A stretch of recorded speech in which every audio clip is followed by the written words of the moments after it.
हम लोग सीटेट के लिए इतिहास का इम्पोर्टेंट एमसीक्यू करने वाले हैं। पहला सवाल है, इतिहास शब्द का शाब्दिक अर्थ क्या है? ऑप्शन है वर्तमान का ज्ञान, भविष्य की कल्पना, जो घटित हुआ है, या कल्पनाओं का संग्रह। आंसर हो जाएगा इतिहास शब्द का शाब्दिक अर्थ है जो घटित हुआ है।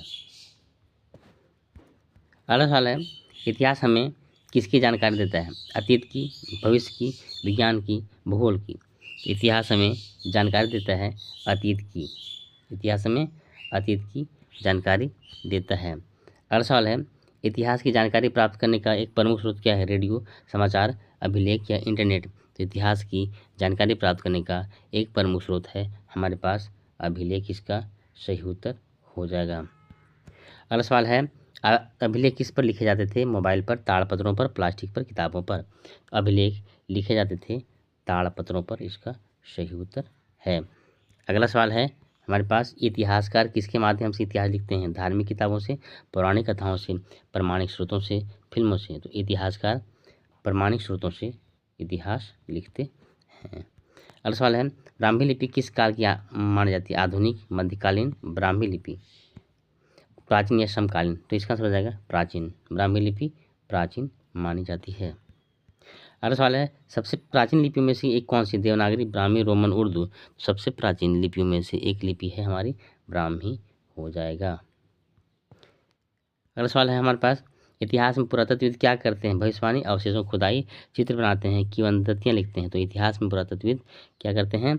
ये अवशेषों की खुदाई करते हैं। अगला सवाल है, इतिहास को कितने प्रमुख कालखंडों में बांटा गया? 2, 4, 5, 3। तो इतिहास को 3 प्रमुख खंडों में, प्राचीन काल, मध्यकाल और आधुनिक काल में बांटा गया है। अगला सवाल है, इतिहास पढ़ने से क्या लाभ होता है? भूख मिटती है, ज्ञान बढ़ता है, खेल कूद में सुधार होता है, धन अर्जन होता है। तो इतिहास पढ़ने से हमें लाभ होता है कि ज्ञान बढ़ता है। अगला सवाल है हमारे पास, ताड़पत्र क्या होते हैं? पत्थर के टुकड़े, ताड़ के पेड़ की पत्तियां, सोने की पन्नी या चमड़े की किताब। ताड़पत्र होते हैं ताड़ के पेड़ों की पत्तियां। इसका सही उत्तर है। अगला सवाल है हमारे पास, हड़प्पा सभ्यता के बारे में जानकारी किससे मिलती है? वेदों से, पुरालेखों से, खुदाई से, कविताओं से। हड़प्पा सभ्यता के बारे में जानकारी मिलती है हमें खुदाई से मिलती है हड़प्पा सभ्यता के बारे में। अगला सवाल है मेरे पास, इतिहास से हमें किसका बोध होता है? समय का, दूरी का, गति का, पैसा कमाने का। इतिहास से हमें बोध होता है समय का बोध होता है इतिहास से। अगला सवाल है हमारे पास, इतिहास को किसे समझने का उपक्रम माना जाता है? राजनीति को, अतीत को, भूगोल को, विज्ञान को। तो इतिहास से समझ आता है, अतीत को हम समझते हैं।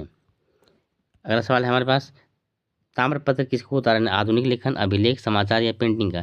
ताम्रपत्र उदाहरण है, अभिलेख का उदाहरण है ताम्रपत्र। अगला सवाल है, पुरालेखों की लिपियों को पढ़ने वाले विद्वान क्या कहलाते हैं? वैज्ञानिक, चित्रकार, लिपिविद, साहित्यकार। पुरालेखों की लिपियों को पढ़ने वाले विद्वान कहलाते हैं लिपिविद कहलाते हैं। अगला सवाल है हमारे पास, इतिहास में भौतिक अवशेष का क्या महत्व है? भ्रम फैलाते हैं, वे वैज्ञानिक खोज हैं, वे अतीत का प्रमाण होते हैं। कोई महत्व नहीं, तो वे अतीत का प्रमाण होते हैं। कौन अतीत का प्रमाण होते हैं? भौतिक अवशेष हैं सो अतीत का प्रमाण होते हैं। अगला सवाल है, जो बातें मौखिक रूप से चली आती हैं उन्हें क्या कहते हैं? लिखित इतिहास, कल्पनाएं, परंपराएं, श्रुतियाँ। जो बातें मौखिक रूप से चली आ रही हैं उन्हें कहते हैं श्रुतियाँ कहते हैं। अगला सवाल है हमारे पास, इतिहास पढ़ने से हमें क्या नहीं मिलता? रोजगार, प्रेरणा, जानकारी, पहचान। इतिहास पढ़ने से हमें रोजगार नहीं मिलता है। अगला सवाल है हमारे पास, इतिहास की जानकारी का एक मौखिक स्रोत क्या है? शिलालेख, वंशावलियाँ, समाचार पत्र, रेडियो। तो इतिहास की जानकारी का एक मौखिक स्रोत है वंशावलियाँ, ऐसो मौखिक स्रोत है। अगला सवाल है, इतिहास से हमें किन का जीवन जान सकते हैं? केवल राजाओं, केवल सैनिकों का, आम लोगों का, केवल देवताओं का। इतिहास से हम जान सकते हैं आम लोगों का जीवन भी जान सकते हैं।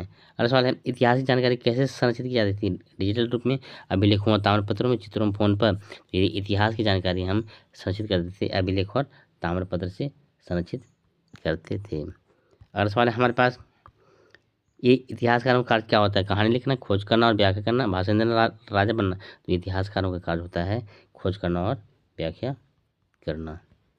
अगला सवाल है हमारे पास, कौन सा उपकरण इतिहास बनने के लिए उपयोगी नहीं है? नक्शा, अभिलेख, टेलीविजन धारावाहिक, अवशेष। तो कौन सा उपकरण इतिहास बनने के लिए जरूरी नहीं है? टेलीविजन धारावाहिक का कोई रोल नहीं है हमारे जीवन में। नेक्स्ट क्वेश्चन है, इतिहास के अध्ययन से हम क्या सीखते हैं? खाना बनाना, कपड़े पहनना, समाज का विकास, मोबाइल का उपयोग। तो हम इससे समाज का उपयोग, विकास सीखते हैं। ये था अंतिम सवाल। नेक्स्ट अगले वीडियो में। Thanks for watching.